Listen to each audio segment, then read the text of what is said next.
Assalamualaikum Bu Fitri. Waalaikumsalam kita. Ya, gimana kabarnya Bu? Sehat ya? Sehat kita. Alhamdulillah. Begini Bu, seperti yang sudah kita sepakati kemarin bahwasanya hari ini saya akan melaksanakan sesi wawancara ya Bu ya, yaitu tentang permasalahan-permasalahan yang terjadi di dunia pendidikan ya, baik industri tenaga pendidikan kependidikan ataupun seluruh warga sekolah. Jadi sebelum kita mulai sesi wawancara ini, kami mohon kesediaan Ibu untuk memperkenalkan diri. Baik, terima kasih Bunda atas waktunya. Assalamualaikum warahmatullahi wabarakatuh. Waalaikumsalam. Ya, nama saya Fitri Hidayati. Saya bekerja di TK Kartika sebagai kepala sekolah TK Kartika. Nah, itu saja kita perkenalan singkat saya. Ya, Assalamualaikum warahmatullahi wabarakatuh. Waalaikumsalam. Terima kasih Bu ya. Kita masuk ke sesi selanjutnya ya Bu ya. Ini kita masuk ke pertanyaan. Bu Fitri, di lingkungan sekolah tentunya adalah ya permasalahan-permasalahan yang terjadi di sekolah kita. Ya. Jadi saya ingin menanyakan kepada Bu Fitri bagaimana Bu Fitri menanggapinya hal tersebut ya.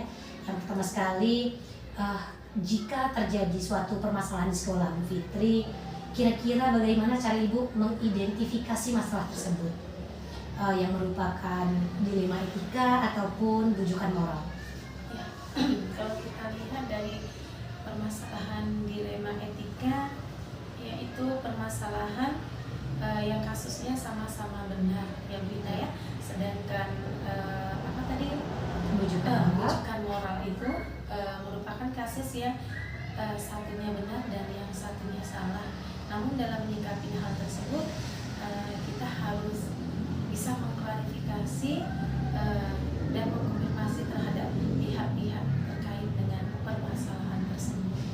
Oke, baik, saya tanggapi Bu ya, bahwasanya memang pernah ya terjadi di sekolah ada kasus yang memang di satu sisi kita lihat ternyata sama-sama benar seperti itu ya, kemudian ada juga yang satu salah satu benar, sehingga menimbulkan dilema kita sebagai kepemimpinan ya. Kemudian Bu Fitri, nah dalam menjalankan permasalahan tersebut, kira-kira bagaimana ya Bu cara Ibu mengambil keputusan agar kasus itu dapat terselesaikan seperti itu? Ya, dalam menyelesaikan kasus tersebut, saya harus melakukan pendekatan komunikasi dan koordinasi terhadap pihak terkait yang memang kita maksudnya yang memang kasus ini kasus ini berdampak pada dilema etika dan kasus rujukan moral tadi ya. Berarti memang komunikasi itu adalah hal yang penting ya Bu ya, dalam mengatasi suatu permasalahan dilema etika. Nah, selain itu Bu, kira-kira nih langkah-langkah atau prosedur apa nih yang Bu Fitri ambil dalam menyelesaikan permasalahan dilema etika tersebut? Langkah yang saya harus ambil yaitu menjalin hubungan baik ya Bu ya, kerjasama hubungan baik dengan menjalin hubungan dengan dan komunikasi ya dengan unsur-unsur terkait dengan pekerjaan tersebut. Namun kita harus meminta pandangan-pandangan dari unsur yang ada.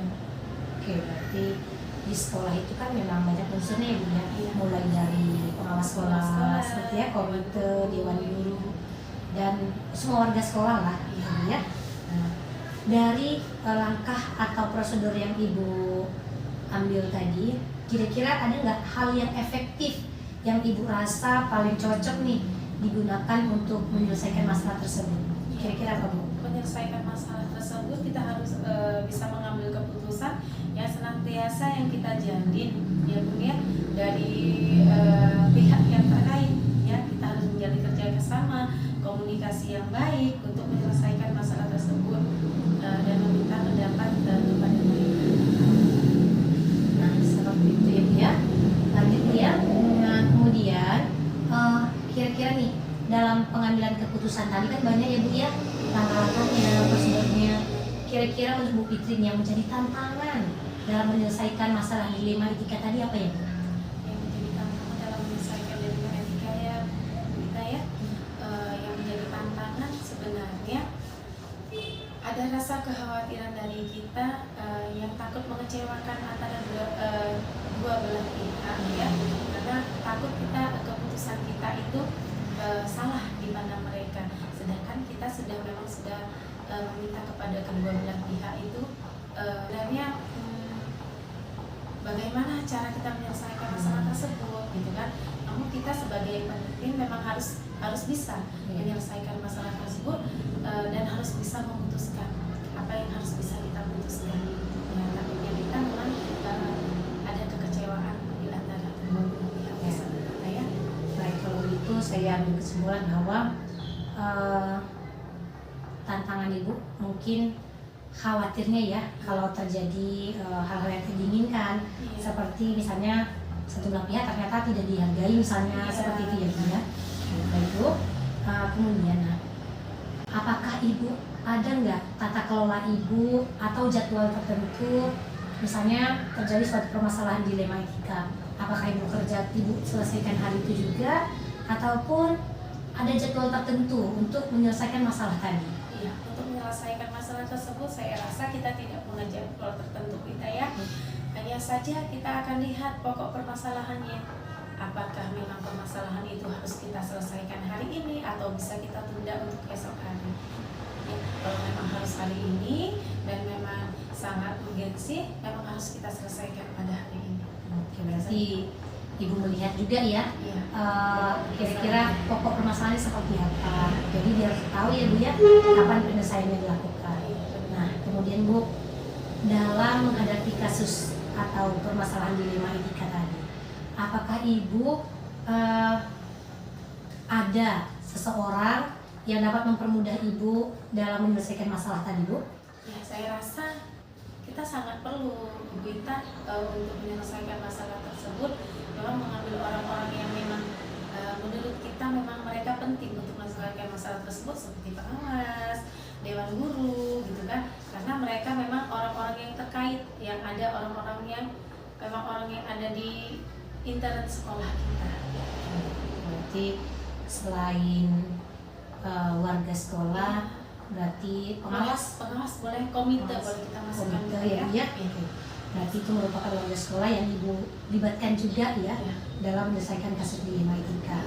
Nah, dari semua hal yang sudah ibu sampaikan Ibu Fitri ya, kira-kira Ibu Fitri, manusia itu kan memang tidak ada yang sempurna ya, sama seperti diri kita dan juga seperti peraturan yang ada di sekolah. Jadi kerap kali timbul suatu permasalahan-permasalahan yang tidak dipungkiri akan terjadi seperti itu. Nah, dari setiap permasalahan yang Bu Fitri hadapi, kira-kira Bu Fitri pembelajaran yang dapat ibu petik itu apa ya Bu? Yang pertama memang kita harus memahami konteks permasalahan itu seperti apa kita, dan yang kedua itu memang kita harus dapat menjalin komunikasi yang baik dengan bukan saja dengan lingkungan sekolah, tetapi memang dengan pihak luar juga, seperti itu kita ya. Komunikasi itu memang faktor utama untuk menyelesaikan masalah itu saja kita. Oke, baik Bu. Berarti sebagai pemimpin itu memang kita harus menjadi tokoh utama ya Bu ya, dalam mengelola kasus-kasus yang di sekolah. Seperti yang kita ketahui bahwa konteks permasalahan juga beda-beda. Jadi sebagai pemimpin memang harus pintar-pintar ya, memposisikan diri sebagai manajer, bagaimana menyelesaikan masalah sehingga tidak ada yang dirugikan salah satu pihak. Kemudian memang koordinasi dan komunikasi itu adalah hal yang penting ya Bu ya, yang utama dalam suatu permasalahan. Baik Bu Fitri, kita sudah ada di akhir sesi wawancara. Saya ucapkan terima kasih banyak ya Bu ya, sudah membantu saya, sudah melakukan wawancara pada hari ini. Semoga permasalahan-permasalahan kita di dunia pendidikan dapat terselesaikan dengan baik ya Bu ya. Terima kasih banyak ya Bu Fitri ya. Assalamualaikum Bu.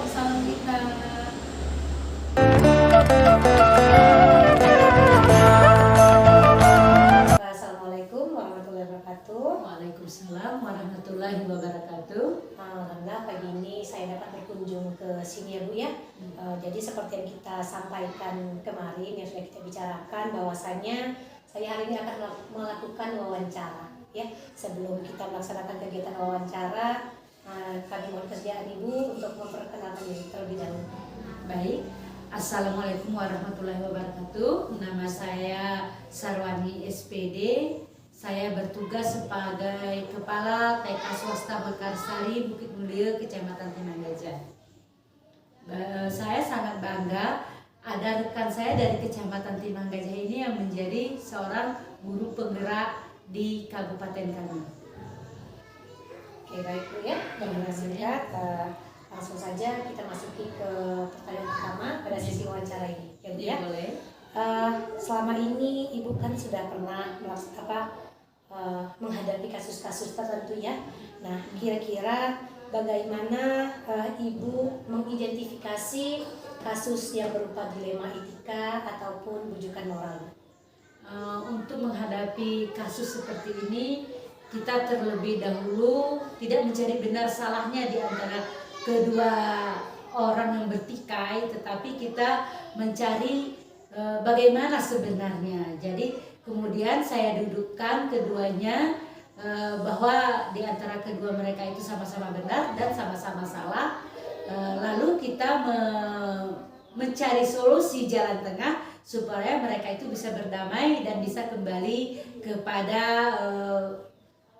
etika dia semula, dia tetap berdamai, tidak ada seolah-olah tidak ada problem di antara mereka. Baik, saya tangkap ya Bu ya. Berarti kalau bujukan moral itu ya ada di mana dua sisi, satu salah, satu benar gitu Bu ya. Iya. Sedangkan dilema etika adalah di mana posisi kedua permasalahan itu adalah antara benar dan benar.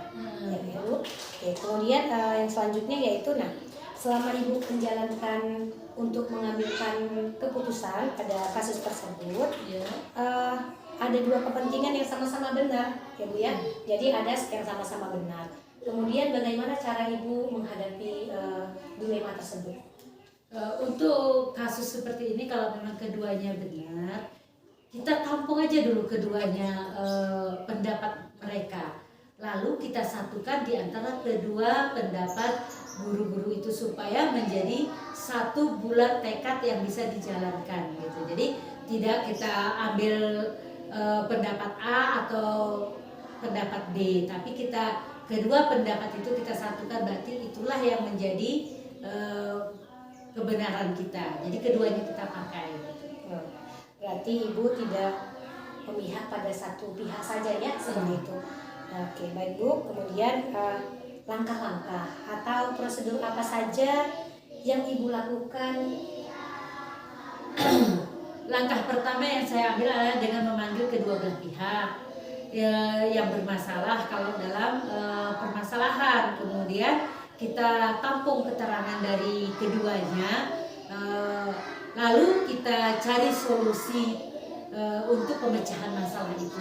Kita pecahkan, lalu kita beri pendapat bagaimana pendapat mereka itu sebenarnya. Walaupun ada sisi salah, kita tidak bisa mengatakan beliau salah gitu. Jadi tetap kita sebagai pemimpin itu tidak langsung menyalahkan, tetapi kita beri pengertian bahwa pendapat beliau seperti ini, yang ini seperti ini.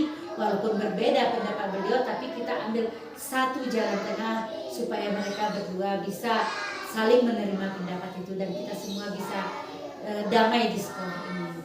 Oke, baik, berarti saya tanggapi bahwa Ibu mencari solusi ya, solusi yang terbaik yang menjadi penengah pada kasus yang Ibu alami ya. Oke, baik Bu, terima kasih. Kemudian hal-hal apa saja yang selama ini Ibu anggap efektif? Kira-kira ada kasus, kira-kira yang paling efektif dalam pengambilan keputusan pada kasus-kasus tersebut itu seperti apa Bu? Kita sebenarnya mengambil langkah dialog dulu. Dialog dulu, itu tadi kita tampung semua pendapat, dialog. Kemudian kita tanyakan ulang seandainya pendapat mereka seperti ini, kalau dijalankan seperti ini bagus tidak? Nah, yang satu lagi juga gitu. Jadi kita cari dengan dialog, kita mencari solusi supaya ketemu titik terang gitu. Oke, sejauh ini Bu, kira-kira ada nggak tantangan yang Ibu hadapi dalam menghadapi kasus-kasus tersebut?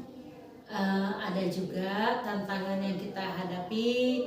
Terkadang mungkin salah satu di antara mereka itu ya masih tetap ngotot, tidak mau kalah dengan pendapatnya dan tidak mau menerima pendapat orang lain walaupun sudah kita beri jalan, kita dialog, kita solusi, tetap tidak mau menerimanya.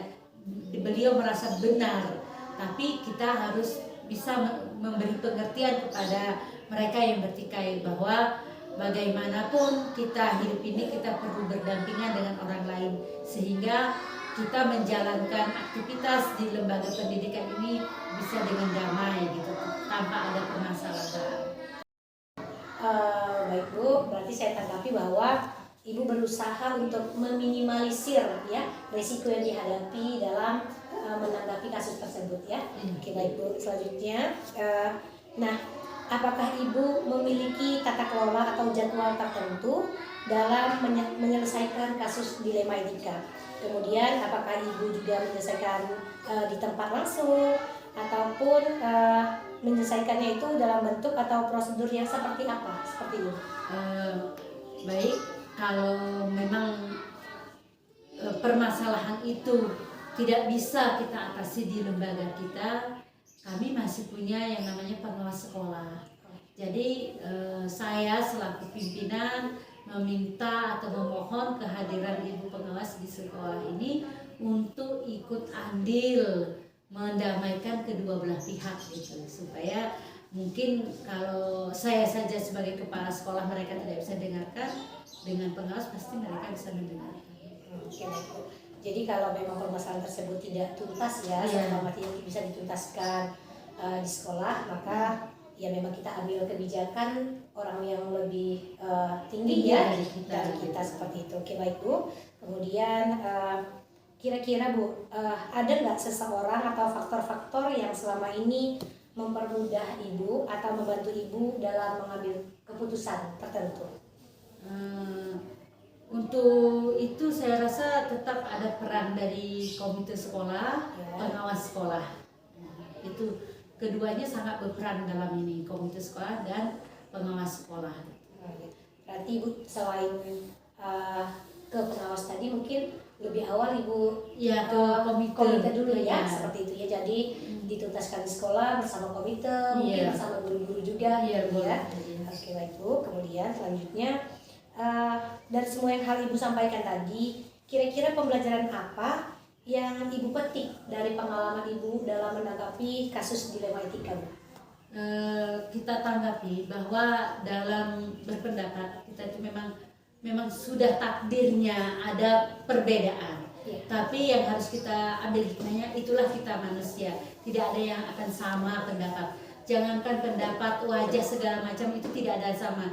Jadi kita harus saling memahami orang lain. Jadi kita saling menerima pendapat orang lain, menerima keadaan orang lain di lingkungan kita.